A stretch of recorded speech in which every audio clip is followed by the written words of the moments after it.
அனைவருக்கும் வணக்கம்.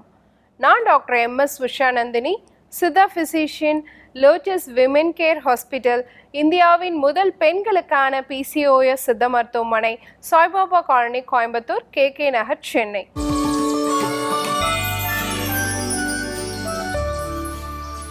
இனியவை என்ற நிகழ்ச்சியில தொடர்ந்து நம்ம பெண்கள் சார்ந்த பல ஆரோக்கிய குறிப்புகளை பார்த்துட்டு வரங்க.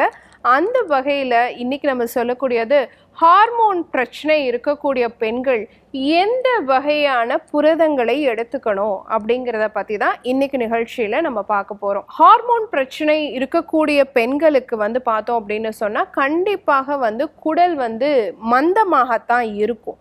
அப்போது அவங்க இந்த மந்தத்தன்மையோடு இருக்கும் பொழுது நல்ல கடுமையான ஒரு புரதம் எடுத்துக்கிட்டாங்க. கடுமையான புரதம் அப்படின்னு சொன்னால் செரிமானம் கஷ்டப்படக்கூடிய ஒரு புரதமாக இருக்கும். குறிப்பாக அசைவ புரதம், கோழி இறைச்சியோ அல்லது ஆட்டு இறைச்சியோ அவங்க எடுத்துக்கிட்டாங்க அப்படின்னு சொன்னால் அவங்களுடைய குடல் மந்தமாக இருக்கும் பொழுது அது சரியாக செரிமானிக்கப்படாது. அப்போ என்ன ஆகும்? குடலில் ஒரு நச்சுத்தன்மை உருவாகும். அந்த நச்சுத்தன்மை என்ன பண்ணுன்னா ரத்தத்தில் ஒரு அமிலத்தன்மையை உருவாக்கிடும். ஸோ பிளட் அசிடிக்காக மாற ஆரம்பிக்கும். அப்போது ரத்தத்தில் கால்சியம் சத்து குறைபாடு அப்படிங்கிறது உருவாக ஆரம்பிச்சிடும். அதனால என்ன ஆகும்னா அவங்களுடைய உணவை செரிமானிக்கிறதுக்காக கல்லீரல், சிறுநீரகம் ரொம்ப கடுமையான வேலைக்கு உட்படுத்தப்படும்.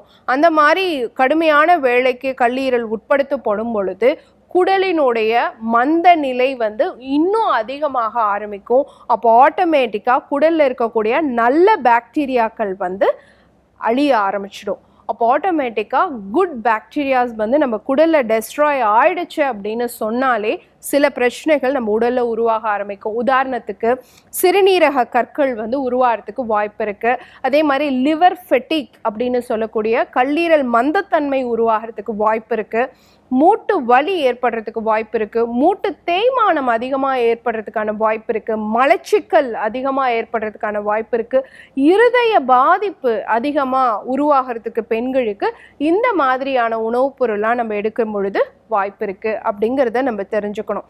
சில காலகட்டங்களில் நம்ம பால் இருக்குது பார்த்தீங்களா, அந்த பாலில் வெரி ஹை சேச்சுரேட்டட் ஃபேட் அதிகமாக இருக்குது. ஸோ நிறைய கொழுப்பு செரிமானிக்கப்படாத பட முடியாத விஷயங்கள் பாலில் அதிகமாக இருக்குது. ஸோ சில பெண்களுக்கு பார்த்தீங்கன்னா இந்த பால் எடுக்கும் பொழுது கூட இந்த மாதிரி பிரச்சனைகளை அவங்க ஃபேஸ் பண்ணுவாங்க. என்ன மாதிரி ஃபேஸ் பண்ணுவாங்க? நிறைய பேர்த்துக்கு அடிக்கடி சைனஸ் தொந்தரவு இருந்துகிட்டே இருக்கும். காலைல தூங்கி எழுந்திரிச்சுன்னா தும்பிகிட்டே இருப்பாங்க. காலைல தூங்கி எழுந்திரிச்சுன்னா முகம் வீங்கிட்டு இருக்கும். அதே மாதிரி மூக்கில் எப்போ பார்த்தாலும் தண்ணி வடிஞ்சிக்கிட்டே இருக்கும். நிறைய பேர்த்துக்கு சளி தொந்தரவு, சைனஸ் மாதிரியான பிரச்சனை இருக்கிறதுக்கு வாய்ப்பு இருக்குது. தோல் சார்ந்த பிரச்சனை, தோலில் அரிப்பு, அடிக்கடி ஸ்கின் இன்ஃபெக்ஷன்ஸ் இந்த மாதிரி திரும்ப ரிப்பீட்டடாக வரதுக்கான வாய்ப்பு இருக்குது. அதே மாதிரி மன ஆரோக்கியம் இல்லாமல் டிப்ரெஷன் மாதிரி எப்போ பார்த்தாலும் ஒரு சோர்வோடு இருக்கிறதுக்கு வாய்ப்பு இருக்குது.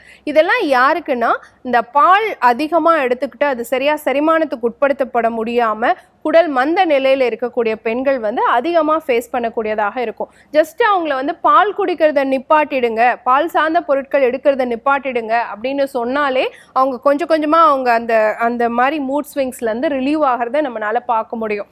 ஸோ அப்போது பெண்களை பொறுத்த வரைக்கும் ஹார்மோனல் இம்பேலன்ஸ் இருக்கக்கூடியவங்க அசைவ புரதமும் சரி, அதே சமயம் பால் வகைகளும் சரி குறைச்சிக்கணும் அப்படிங்கிறத நம்ம தெரிஞ்சுக்கணும். அப்போ என்ன வகையான புரதங்களை அவங்க எடுத்துக்கலாம் அப்படின்னு பார்த்தீங்கன்னா சைவ புரதங்கள் அதிகமாக சேர்த்திக்கணும். அப்போது நிறைய சுண்டல் வகைகள் சேர்த்துக்கலாம், பயிறு வகைகள் அதிகமாக சேர்த்துக்கலாம், முளைக்கட்டின பயிறு வகைகள் சேர்த்துக்கலாம், முளைக்கட்டின விதை வகைகள் சேர்த்து தானிய வகைகள்லாம் நம்ம சேர்த்து நம்ம இந்த நவதானிய தோசை இந்த மாதிரி எல்லாம் நம்ம செஞ்சு சாப்பிடலாம். இதெல்லாம் ஹார்மோன்களை மிகவும் சீர் செய்யக்கூடியதாக இருக்கும். அதே சமயம் குடல் ஆரோக்கியத்தையுமே பார்த்தீங்க அப்படின்னு சொன்னால் மேம்படுத்தக்கூடியதாக இருக்கும்.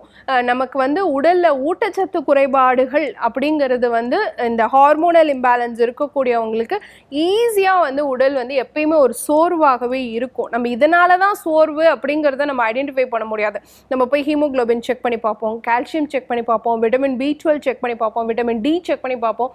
ஆனால் ஹார்மோனல் இம்பேலன்ஸ்னால தான் இந்த பிரச்சனை அப்படிங்கிறத நம்ம ஐடென்டிஃபை பண்ண முடியாது. அதே மாதிரி குடல் ஆரோக்கியமின்மை தான் இந்த பிரச்சனைக்கான காரணம் அப்படிங்கிற அப்படிங்கிறதையும் நம்ம ஐடென்டிஃபை பண்ண முடியாது. ஸோ நல்ல ஒரு புரதம் வந்து பெண்கள் அடிக்கடி உணவில் சேர்த்துக்கிறது, குறிப்பாக வந்து சைவ புரதம் அப்படின்னு சொல்லக்கூடிய கிரீன் பீஸ் மாதிரியான விஷயங்களோ, கொண்டக்கடலை மாதிரியான விஷயங்களையோ, இல்லை இந்த பாசி பயிறு மாதிரியான விஷயங்களையோ கூட கொஞ்சம் நீர்க்காயோடு சேர்த்து ஒரு கூட்டு மாதிரி அல்லது வந்து கீரையோடு சேர்த்து அவங்க எடுத்துக்கிட்டாங்க அப்படின்னு சொன்னால் அது வந்து ஈஸியாக பைண்ட் அப் ஆகிடும். இப்போ வெறும் புரதம் சாப்பிட்டோம் அப்படின்னு சொன்னால் அது வந்து ஒரு கிழங்கு மாதிரி அப்படியே கட்டி நிற்கும். அது கூட நம்ம வந்து அந்த பைண்டிங் நேச்சருக்காக ஒரு நீர்க்காய் இருக்கக்கூடிய பொரியலோ அல்லது கூட்டோ சேர்த்து அல்லது ஒரு கீரையோ நம்ம சேர்த்து சாப்பிடும் பொழுது அது நல்ல குழ நல்லா பைண்ட் ஆகிட்டு டைஜஷன் ஆகிட்டு நம்ம குடலும் ஆரோக்கியமாக இருக்கும், நம்ம மனமும் சரி உடலும் சரி ரொம்ப ஆரோக்கியமாக ஹார்மோன்ஸுமே வந்து செம்மையாக சுரக்கிறதுக்கான வாய்ப்பு இருக்கக்கூடியதாக இருக்கும். ஸோ பெண்கள் வந்து ஹார்மோனல் இம்பேலன்ஸ் இருக்கும் பொழுது அவங்க குடல் ஆரோக்கியத்தை பத்திரமா பார்த்துக்கணும். அதுக்கு வந்து சைவ புரதம் ரொம்ப சப்போர்ட்டிவாக இருக்கும். அது கூட ஒரு சின்ன ஃபைபரும் சேர்த்துக்கிட்டோம்னா, நார் சத்தும் சேர்த்துக்கிட்டோம் அப்படின்னு சொன்னால், ஸோ கண்டிப்பாக இந்த குறிப்பு வந்து உங்களுக்கு பயனுள்ளதாக இருக்கும் நான் நினைக்கிறேன். பயன்படுத்தி பாருங்கள். இதே மாதிரி இன்னொரு ஆரோக்கிய குறிப்போடு நான் உங்களை சந்திக்கிறேன். இயற்கையோடு இணைவோம், ஆரோக்கியமாக இருப்போம், ஆனந்தமாக வாழ்வோம். நன்றி, வணக்கம்.